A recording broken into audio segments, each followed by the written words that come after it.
محمد الرسول اللہ، سورہ فتح، اللہ نے یوں ایک آیت محمد الرسول اللہ والذین معہ، یہاں محمد اللہ کے رسول ہیں، یہ دعویٰ ہے، کہ یہ میرے رسول ہیں۔ تو پوچھنے والا پوچھتا ہے کہ اس کی دلیل کیا ہے؟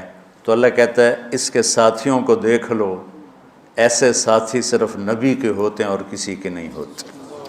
والذین معاہ، معیت بہت بڑا شرف ہے۔ اور وہ کیسے ہیں؟ اشداء علی الکفار ہیں، رحماء بینہم ہیں۔ وہ کیسے ہیں؟ تراہم رکعا سجدا، کوئی سجدوں میں گڑ گڑا رہا، کوئی رکوع میں گڑ گڑا رہا۔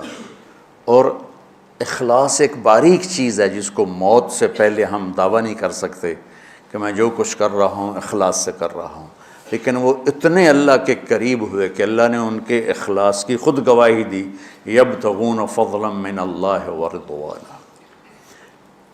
میں صرف قرآن سے صحابہ کو بتا رہا ہوں۔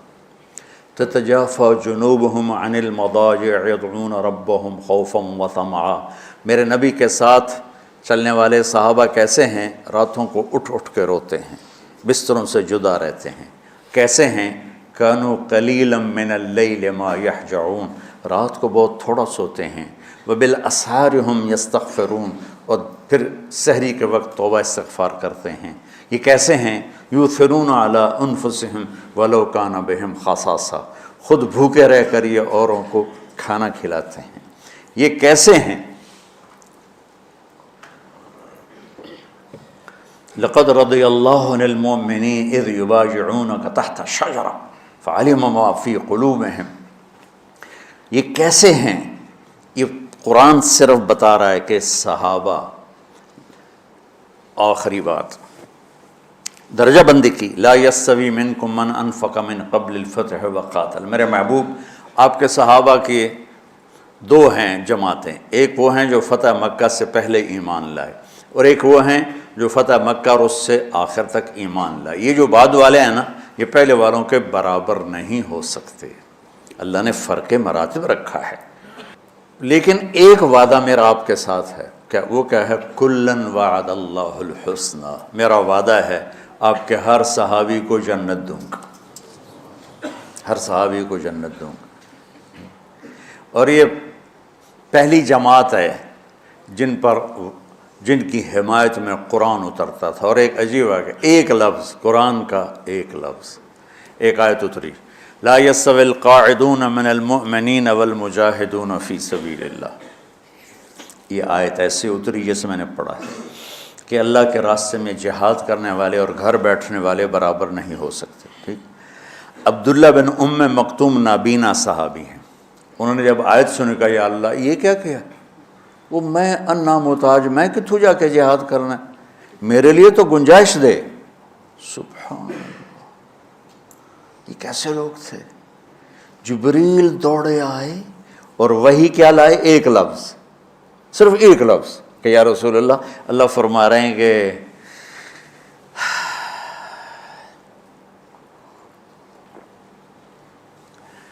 کیا ہے؟ عبس وتولی اذ جاءہ الاعمی، کہا میرے بندے کی فریاد میرے پاس پہنچ چکی ہے، لہٰذا اب اس آیت کو یوں پڑھا جائے، لا یستوی القاعدون من المؤمنین غیر اولی الضرر والمجاہدون فی سبیل اللہ، کہ جو معذور ہیں ان کے علاوہ جو صحت مند ٹھیک ٹھاک ہیں وہ، اور جو میرے راہ میں ہیں، برابر نہیں ہو سکتے۔ تو عبداللہ بن ام مکتوم کی فریاد پر قرآن کا ایک لفظ ہے، اور خولہ کی فریاد پر آیات بارش کے قطروں کی طرح، قد سمع اللہ قول التی تجادلک فی زوجها وتشتکی الی اللہ واللہ یسمع تحاورکما ان اللہ سمیع بصیر الذین یظاہرون منکم من نسائہم ما ہن امہاتہم ان امہاتہم الا اللہ ولدنہم وانہم لیقولون منکرا من القول وزورا۔ یہ پھر آگے بھی چلتی ہیں۔ ایک دیہاتی عورت کی فریاد نے عرش ہلا دیا اور قرآن اترا۔ یہ لوگ تھوڑا اور سنا دو تاکہ آپ کو خولا کا پتہ چلے، خولا کیا چیز ہے۔ انصاری عورت ہے، ہاں محلے کی ایک عورت ہے، خامن نے غصے میں طلاق دے دی، طلاق تھی زہار، تو میرے لیے میری ماں کی طرح ہے۔ اس طلاق کے بعد رجوع ہو ہی نہیں سکتا تھا۔ 3 طلاق میں تو رجوع ہو جاتا نا، کہ کسی اور جگہ شادی ہو جائے، وہاں سے طلاق ہو جائے، واپسی ہو، لیکن اس میں رجوع ایسا ہی ہے شیخ، ایسا ہی ہے نا، اس میں دوبارہ اگر اس کی شادی ہو جائے اور پھر وہاں سے وہ فارغ ہو کر اس سے شادی نہیں ہو سکتی، یہ اس زمانے کا رواج تھا۔ اب یہ ان کی عمر گزر گئی تھی، جو بھاگی بھاگی اللہ کے نبی کے پاس ہے، یا رسول اللہ میرے خامن اوس بن مالک نے زہار کر دیا، اوس بن صامت نے مجھ سے زہار کر دیا، تو کیا فتویٰ ہے؟ آپ نے کہا حرمتی علیہ، بیٹی تو حرام ہو گئی۔ بولیں گے یا رسول اللہ اکل مالی وافنا شبابی، جوانی میری ڈھل گئی، مال میرا کھا گیا وہ، تو میں کہاں جا کے بیٹھوں، ماں باپ میرے نہیں ہیں۔ آپ نے کہا حرمتی علیہ، تو اس پہ حرام ہو گیا۔ پھر اس نے کہا یا رسول اللہ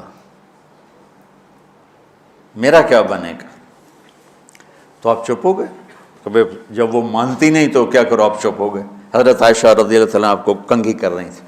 جب اس نے دیکھا اللہ کے نبی نے جواب دینا چھوڑ دیا ہے، کہ چلے ٹھیک ہے میں اپنے رب سے بات کرتی ہوں، اس نے وہیں بیٹھے بیٹھے ہاتھ اٹھایا، اے اللہ ان لی منہ صبیۃ صغار، اے میرے رب میرے چھوٹے چھوٹے بچے، ان ضممتہم الی فجعوا وان ضممتم الیہ فضاعوا، میرے رب میرے چھوٹے چھوٹے بچے، عمر میری ڈھل گئی، میری دوسری شادی نہیں ہو سکتی، ان بچوں کو میں اپنے پاس رکھوں تو ان کو روٹی کہاں سے کھلاؤں، یہ بھوکے مریں گے، خامند کے پاس چھوڑ کے چلے جاؤں تو وہ بھی کمزور ہو چکا ہے، یہ ان کی تربیت کون کرے گا، یہ تو برباد ہو جائیں گے۔ اب اس کی دعا سنو، یا اللہ اپنے نبی کی زبان پر میرے حق میں فیصلہ دے۔ یہ نہیں کہا کہ تو اپنی شریعت کا فیصلہ سنا، کہ اللہ میرے حق میں دینا ہے فیصلہ۔ اور اللہ تعالیٰ کا قرآن آ گیا، ہاں خولا ہم نے اپنے رحمت کے طفیل تیرے حق میں فیصلہ دے دیا۔ دھرتی نے کسی نبی کے ایسے ساتھی نہ دیکھے نہ دیکھے گی، اور ایسے عظیم انسان دنیا میں نہ آئیں گے، انبیاء کے بعد عظیم ترین انسانوں کا ٹولہ، لیکن وہ بشر تھے، ان سے خطائیں ہوئیں، ان سے گناہ ہوئے، پر اللہ نے کہا جاؤ ہم نے معاف کر دیا، کلا وعد اللہ الحسنی، جاؤ سب کے لیے جنت ہے۔ تو میرا اللہ کہہ رہا ہے میرے محبوب، اور اب تھوڑے سے احادیث سے سن لو۔ آپ نے کہا ابو بکر جنتی، عمر جنتی، عثمان جنتی، علی جنتی، طلحہ جنتی، زبیر جنتی، سعد بن ابی وقاص جنتی، عبد الرحمن بن عوف جنتی، ابو عبیدہ بن جراح جنتی، سعید بن زید جنتی، ایسا بلال جب جنت میں جاتا ہوں تیرے پاؤں کی آہٹ اپنے آگے آگے سنتا ہوں۔ جس نے جنتی عورت کو دیکھنا ہو ام رومان کو دیکھ لے، بڑے بڑا مناقب صحابہ اٹھا کے دیکھو۔ میرا ایک امتی آئے گا جنت کے دروازوں پر تو 8 دروازے کھل کے کہیں گے مرحبا ادھر آ جائیں، ادھر ادھر۔ سلمان فارسی ایسے ہوئے، یا رسول اللہ کون ہے یہ؟ تو آپ نے کہا یہ بیٹھا ہے ابو بکر، اس کو جنت کے 8 دروازے پکاریں گے۔ عمر ایک محل دیکھا بہت عالیشان، میں سمجھا میرا ہے، جب جانے لگا تو فرشتے نے کہا آپ کے غلام عمر بن خطاب کا ہے۔ عثمان جنت میں ہر نبی کا رفیق ہے، میرا رفیق تو ہے۔ پھر حضرت علی کا ہاتھ پکڑ کے کرتے کرتے کرتے یہاں لگا لیا، علی تو بھی خوش ہو جا، جنت میں تیرا گھر میرے گھر کے سامنے ہے۔ طلحہ زبیر، ہر جنتی کا ایک خادم، میرے 2 خادم طلحہ اور زبیر۔